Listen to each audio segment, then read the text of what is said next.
Hey everyone, thank you for joining me here on Retro Geek Gaming, where we like to talk about stuff that's retro geek and mostly gaming related. Um, a third video. How about that? I seem to be on a roll here lately with ideas and stuff. Plus, with everybody out of the house, either working or going back to school, I have a lot of free time on my hands to think about stuff and to make videos on it. So, what are we going to talk about today? Well, it's something that's kind of been mulling over in my head, and I really hope that this is something going forward because I understand that it's something that is kind of already in place, and you'll understand as I talk about it. But you already know because I give away all my talking points in my title card and in my title line for the video and everything like that. We're going to talk about the idea of using VR more effectively, and more importantly, Nintendo Labo. Now, Nintendo Labo is something I'm very interested in as far as an experiment from Nintendo, because they've tried to do VR a couple of times. If you're not aware, they already tried it once with Labo, and they already tried it with the Virtual Boy back in the day, both of which were good in their own ways and also bad in their own ways. Nintendo Labo was more or less bad because for most of the part you had to hold stuff up like this to use it. And that got tiresome after a while. They do have accessories like the gun, and they do have, the bird and stuff like that to hold it different ways, but if they would just simply have put some kind of a strap option here to go around you and hold it, I think it would have worked out a lot better.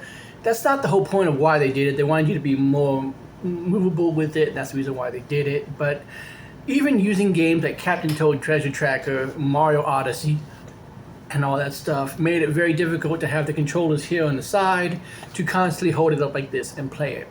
Now, that being said, it did use it in some very clever ways, especially with Breath of the Wild, which is the whole point of this video, is that I feel like every single game needs to be a VR game.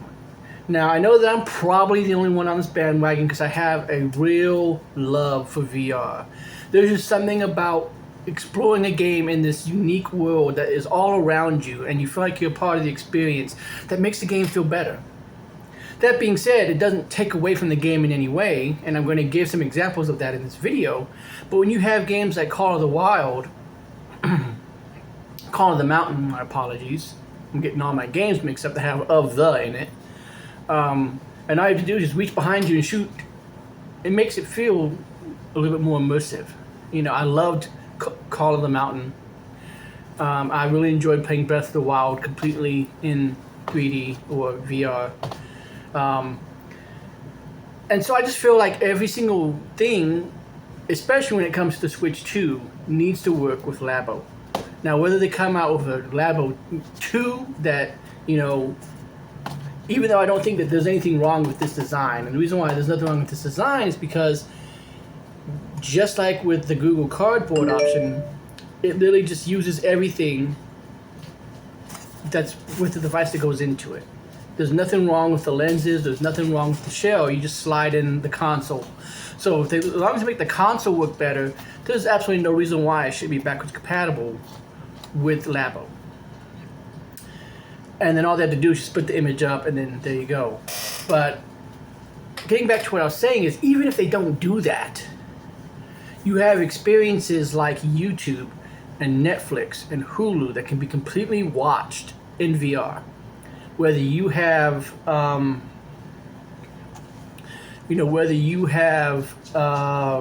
VR 1, PlayStation VR 2, whether you have Oculus, most of those things can already just be watched by just having it on your head. And all it is a big, 300-inch screen in front of you. That's it. There's no fancy 3D thing. Now, if they wanted to, I'm sure they could have it to where it feels like you're sitting in a theater looking at a screen. That would be cool to throw some stuff in there. But even if they don't, and they just put black around it and it's just a screen right there, you're still watching YouTube. You're still watching your favorite Netflix movie or your favorite Peacock show or whatever streaming service you prefer right there. Nothing big, nothing fancy about it, right? So it makes sense to just simply have it to where everything up is, I just sit here with Labo on, and I just sit back with some Bluetooth headphones or ones like this that are just hooked up, whatever, and I'm just listening to stuff. I'm just watching stuff right there in my bed, undisturbed. And when I can play an entire game of Breath of the Wild by just simply having this on my face and I'm laying back so it sits on my face, I'm holding a Pro Controller, there's no reason why Nintendo couldn't make every single one of their games be a VR game. Outside of these limited experiences like Captain Toad Treasure Tracker, obviously 4 levels. Mario Odyssey VR only gives you like Capville, and it gives you just a couple of things to do. Outside of that, I think they can make every single game do it. And when you can have games like Transference and Resident Evil, and you name the game, it's able to be played fully on the TV like it's a regular game and a controller. And the only difference between playing it on the TV and playing it in VR is that you can look around like this instead of using the stick. Or you can just use the stick to just do a slight little jump over to the right or to the left, and then you're looking around there. And the characters look like they're actually in front of you. There's no reason why. Because, I mean, if Transference can do it, if Breath of the Wild can do it, there's no reason why the Tears of the Kingdom can't do it. There's no reason why Horizon Forbidden West couldn't do it. There's no reason why these games couldn't. Because, I mean, shoot, you even have games like, I believe, correct me if I'm wrong, but I believe there's a Tetris that's on VR. And all it is just playing Tetris connected and connecting as usual, but the background just comes at you and looks like it's popping a little bit. That's possible. Nintendo's already done that with the 3DS. To all you had to do is simply flip a switch, and now it's in 2D if you don't like the 3D anymore. If you want it in 3D, pop it up and it looks like there's depth going on and some stuff is popping out at you. That's it. Even if I'm just using Labo to, again, just watch Hulu, which you might just think, well, you're already doing that because you're holding it in your hand, but the whole point is that I want to be able to just rest it on my eyes and have my hands free. You know, I want to be able to play Mario Odyssey holding it like this, and I'm able to just flip Cappy and it looks like it's a completely different perspective than what I've been given before. Those are just examples. But even on the Sony side, if they can make it to where every single game is a VR game, because whether you're playing it in a VR mode like Resident Evil 7 or Resident Evil Village, or whether you're just playing a game that is not VR supported at all, like Fist, or we'll use Hollow Knight as another example, and all you're doing is just simply playing it on a 300-inch screen, that is still a VR game. You're just not playing it in a VR mode, but you're playing it in a VR unit. And in that way, I feel like every single thing needs to be experienced in VR. Because maybe this is just me, and because I have a house full of people, but experiences like this are more enticing for me. When I'm able to sit here and take something like the Wii U and put the game completely on the second screen and play it and say, okay, kids, you can now watch the TV. Especially back in the day when there was only one TV in this house and everybody shared it. It made it so I could still play the game and still be able to play the game and have them watch stuff. And same thing with this, where I can just take the Switch, pop it in here, and play Breath of the Wild in a full 3D world. And then you can just say, okay, now the PlayStation is yours to play with what you want. Or, you know, they're using the Xbox, so you put the PSVR on and play a game or watch a TV show. It adds another layer. And then for those games, like Resident Evil 7 that I've already played, going back and experiencing it again in VR is a whole other layer. It's a whole other way of looking at the game. And I don't think there's anything wrong with that, personally. But that's just my thoughts. I really do think that with it being something that is just a simple patch for a lot of these games. You know, something that if you could do it on the 3DS and have it to where there's a 2D mode and a 3D mode, it just doesn't show the layer.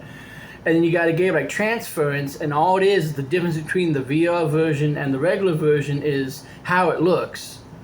Because literally it's the exact same game, you still turn around, it's just instead you're looking like this, and the characters look like they're more popping at you than being on a TV screen. That's it. That's the only difference. And I have played both ways. I played a game like Transference, which is really short, only a couple of hours long, in both VR and on the TV without VR. It's the exact same game. It's the exact same story, the exact same experience, so why shouldn't I be able to experience it my way? Now again, that does come down to the devs. Maybe they don't want to go through the trouble of making that extra, all those extra ones and zeros to make it work. But I think that for those that do, there's just a whole world of people out there who would experience the game in a different way and would love to experience it more. Just like I have. Seriously, I think there's a Skyrim in VR. I've thought about buying it again just to play it in VR. I've done that with Minecraft. I've bought Minecraft to play it in VR just because, hey, I'm interested in trying this in VR. It instantly adds revenue, at least in my book. But I thought I had way more in my head when I was going over this than what I do actually have. So I'm going to go ahead and end it here. But I think you kind of get the gist of what I'm saying about how something like Labo, something like PlayStation VR 2, could be very beneficial going forward. And I really hope that Labo is something that continues to be used by Nintendo because it's cheap. It's just cardboard, really good sturdy cardboard, but it's still just cardboard. Something that they could probably produce for, next to nothing. Get it out there and say, if you bought this, not only can you now play with the gun and do all this stuff like that, but now you can enjoy your favorite movies, all your favorite older games, experience ARMS in a way you've never played it before, just as an example. And before you go off on me, potentially about how that could hurt your eyes, just like 3D might have hurt your eyes, I get it.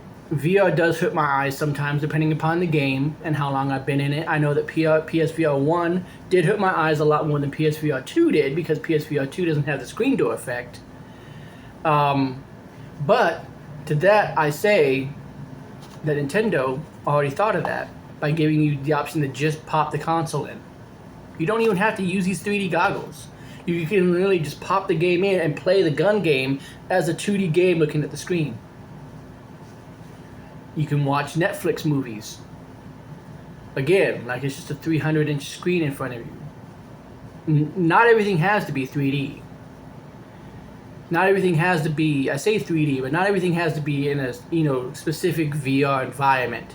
Even if it's something like Minecraft, where you're sitting in a Minecraft room and you're looking at Minecraft being played on a TV while you play it, or whether you choose to jump into the game and play it in real life and actually look around and stuff like that, that's up to you. And that's up to the developer. But just like every single game can be played on PSVR 2 and PSVR 1, even if again you're just looking at a 300-inch screen in front of you, I think the same thing should be done for the Switch 2. I think the next Switch should have the option, even if it's just a little $20 piece of plastic that they slide in, or you again have support for Labo. It's something that they should just, going forward, just say you now have the option to watch Netflix or to play this game completely in VR. I don't know. It's probably not going to happen because that just adds more resources and more manpower to a game that they probably don't even want to give that kind of time to. But I do think it's an interesting idea. But that's all my thoughts on that subject. And I'm just going to go ahead and end it there before I go on a long rant. But I hope that you guys enjoyed the video as much as I enjoyed making it. I'm going to go ahead and set everything up for work, and I'm going to go ahead and enjoy my work day. And I hope that if you guys are working, that you are having yourselves a good day too. And if you're not, still have a good day, whether you're in school, working, or otherwise. I really hope that you guys have a wonderful time, and thank you for watching. If you did watch this far, I do really appreciate it. Any support that I get, of course, it goes straight to my heart, and I appreciate it so much. So make sure that you leave a like, subscribe, or even leave a comment on this if you want, because it's just one man's thought of the internet. I'm not changing the world or anything like that. Just an idea I want to throw out there. But have yourselves a good one, guys. And I'll see you next time on Retro Geek Gaming. Have a good one.